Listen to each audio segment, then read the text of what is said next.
Good morning, everybody. I am Roman, Gamer on a Budget. I'm here to bring you another update on the Intel Arc graphics cards. We got another update notification this morning. Let me know we got a driver update. This says 2/26/2024. So I don't know if it was certified or released on the 26th, but I just got the update today on the 29th. So I'm not sure if that's down to Intel and their updates yet not posting properly. I know there's been some complaints over time. Some users are experiencing they're not getting proper updates. Intel has been working on fixing that.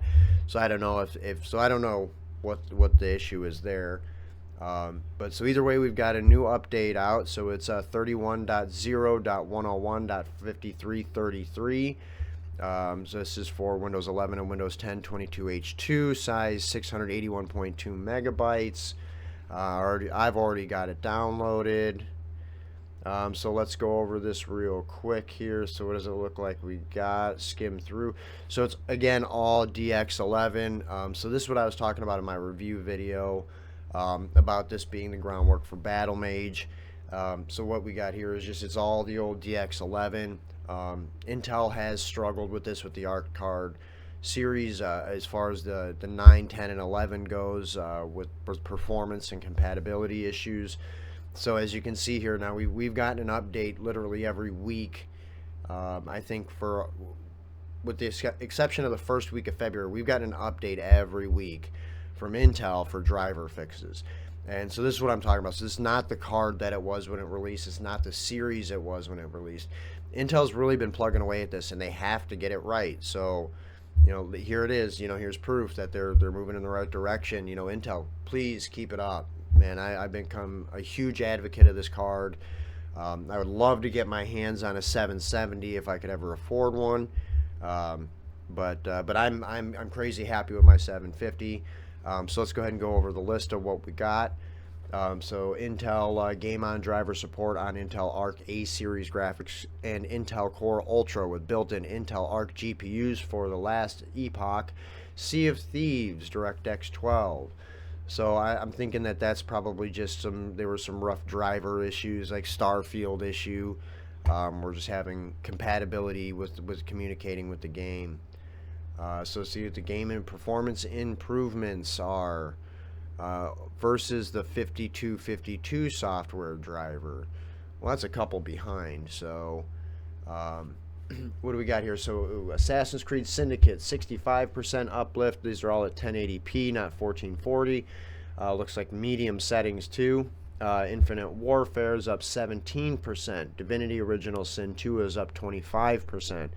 Far Cry 5 up another 8%. Halo Master Chief Collection up 19%, which that's nice to see because that's been a definite struggle for Intel with this with that game and the cards working right and the drivers. I know when I was buying the card and we're looking into buying the card, this was one that continued to haunt Intel.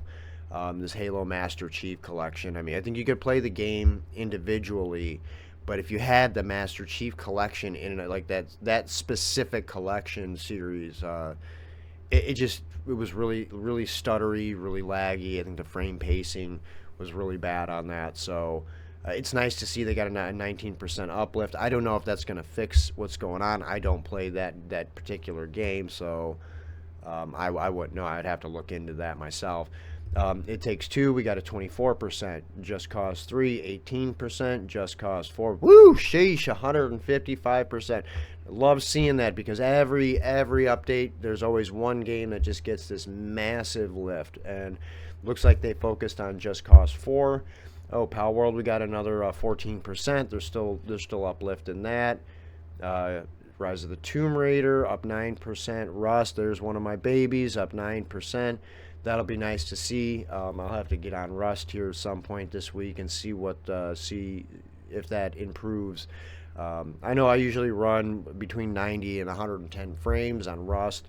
If I'm in one of the heavier monuments, oil rig, launch site, I can go from 65 to 85. So that'll be nice to see that. I'll have to get in and look and see how that looks. Up 6% average on Scum. Sid Meier's Civilization 6 is a 27% uplift. SnowRunner is up 49%. Warframe, there's another one of my favorites, up 7%. I'm not gonna notice that at all. Right now, I'm running 165 hertz monitor. I run on the highest settings, and I'm somewhere probably around, like I'm almost frame capping on my monitor, anyways. More often than not, I am. So that's probably just going to mean I'm gonna get a stable, probably 165 frames. So I'm okay with that. And the XCOM 2, the final one, is up 8%. So that's not bad. Like to see a little bit more mainstream games, but they really don't have issues with too many of those.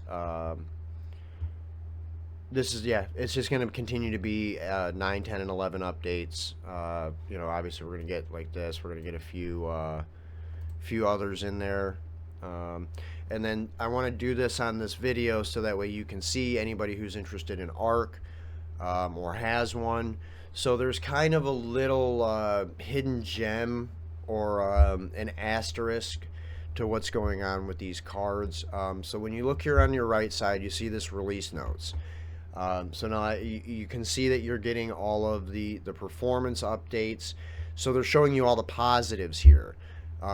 This right here, as you can see here, changes it. And now you have this section here. So I don't know why they don't include this on the page. Intel's been pretty open about their issues that they've had with this and constantly working on them. So I mean, it kind of surprises me that they tuck this one away under the rug a little bit. So we'll go ahead and go over this. So in case that you do own this or own an ARC card or an ARC series graphics, or the Core Ultra, the built-in ARC GPU, just be aware that there is actually kind of like another little hidden section in there that they don't advertise the problems, which, I mean, yeah, who would? But it's being transparent, which I'm a little disappointed that they're kind of tucking this one away.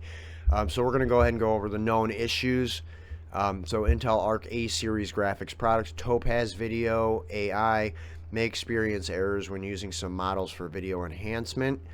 I don't use Topaz Video. I use DaVinci and OBS. As you can see on the bottom of my screen there, Diablo 4. So this is with the Intel Core Ultra, the built-in GPU. Diablo 4 may exhibit corruption on the terrain during gameplay. Uncharted Legacy of Thieves collection may experience application crash after loading into gameplay. Autodesk Maya may experience an application crash when running Spec APC benchmark. Blender may experience an application crash while rendering some scenes on certain system memory configurations. There's another Topaz Video AI may experience errors when using some models. It's the same thing. Serif Affinity Photo 2 may experience an application crash while running benchmark. And Procyon AI may experience application crash while running benchmark with Precision Float 32. Intel Core Processor products, Dragon Quest X Online, it's a DX9, may experience sporadic application crash. During gameplay, we continuously strive to improve the quality of our products to better serve our users and appreciate feedback on any issues. Blah, blah, blah, blah, blah. Intel Arc known control issues. The connector type in the display page may incorrectly show DP when using HDMI display connection. Our Control Studio capture recording file may become corrupt when the mouse cursor is enabled during HDR capture. And that's just some RGB controller stuff. So I don't use Intel Arc for recording anything. Like I said, I use OBS and DaVinci, so that really doesn't affect me any. So if you do, looks like we've got Autodesk Maya, Blender, Topaz Video, Serif Affinity Photo 2, and Procyon AI are going to be having some issues. And then if you're recording during using the Art Control Studio, which I wouldn't recommend anyways, I would tell you to go get OBS Studio. It's free. I've been using it nonstop for a month now, and it's a great program. I don't have any issues with it. It does occasionally hate my webcam and decides to crash on me, but I've heard that from more people than I care to hear that from. Um, so it doesn't look like it's too bad of an update. It doesn't look like it's anything big or amazing. But I did want to show that release notes just because they do kind of like to hide those things in there. And I wish they would just put it in there. I mean, it's not positive marketing, but I mean, we as gamers, we and tech people, like just people in general. I mean, we love transparency. We want you to just kind of come out and say, like, look, we've got some things that aren't working right. You know, we're working on them. We do know they're there, but we want to know. We want to let you know that we know, and we're fixing them. You know, I mean, that's a mouthful. Um, that's just really all we're ever asking for. I mean, across the board. I mean, it doesn't matter what you're doing. Work, gaming, tech, hobby. You know, just be transparent, and usually it takes 99% of the sticker shock off of things. So, or the Band-Aid rip shock. So, not too bad of an update. So I appreciate you guys stopping by. I appreciate you listening to the channel, taking the time to entertain me. If you enjoyed the content, like, comment. If you have, you do stop by and stick around, leave me a comment. Let me know if you own the Intel Art card, what your experience has been.